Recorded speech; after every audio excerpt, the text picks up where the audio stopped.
ఓం శ్రీ సాయిరామ్. అందరికీ నమస్కారం. Welcome back to Shri Sainatha kitchens. ఈరోజు నేను చేసి చూపించబోయే రెసిపీ పిల్లల నుంచి పెద్దవాళ్ళ వరకు అందరికీ కూడా ఎంతో హెల్దీ అండ్ ఇష్టమైన రెసిపీ అండి. ఈ రెసిపీ అంటూ ఇష్టపడిన వాళ్ళంటూ ఎవరు ఉండరు.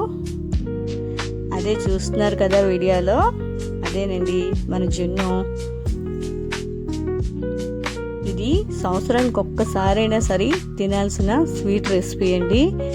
ఇందులో పోషక విలువలు సమృద్ధిగా ఉంటాయి. B12 అనేది ముఖ్యంగా ఎక్కువగా ఉంటుంది ఇందులో.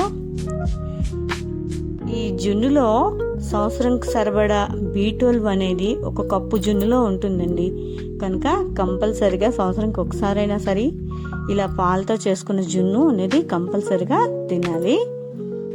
ఈ రెసిపీ కోసం నేను ఒక 1/2 లీటర్ ఆవు పాలు తీసుకున్నానండి, జున్ను పాలు. అందులో ఈ చిన్న గ్లాసుతో గ్లాసుడు నార్మల్ పాలు కలిపాను. అలాగే బెల్లం తురుము 1 కప్పు. ఈ బెల్లం తురుము అనేది ఈ పాలలో బాగా కలిసేటట్టు కలుపుకోవాలి.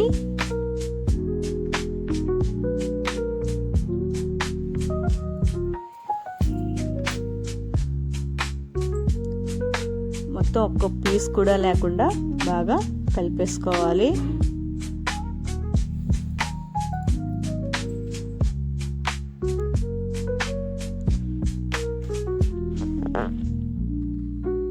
ఇలా కలుపుకోవాలన్నమాట. పాలల్లో మొత్తం కరిగిపోవాలి బెల్లం మొత్తం.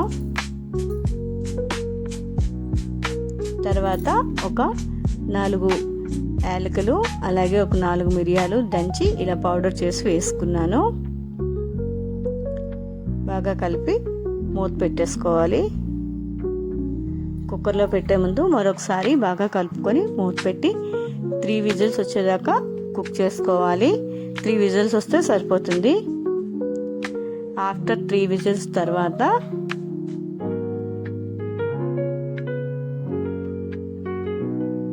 తీసి చూద్దాం ఎలా కుక్ అయిందో. వేడిగా ఉందండి. చూసారా, జున్ను పర్ఫెక్ట్గా కుక్ అయిపోయింది. ఇవి మొదటి రోజు పాలు అంట.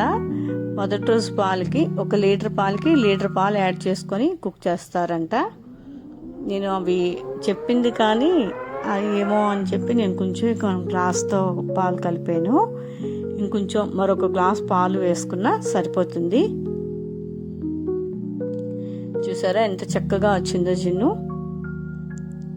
ఈ రెసిపీ నచ్చినట్టయితే లైక్ చేయండి, షేర్ చేయండి, అలాగే కామెంట్ చేయండి. Thank you for watching. Please subscribe my channel. Om Shri Sairam.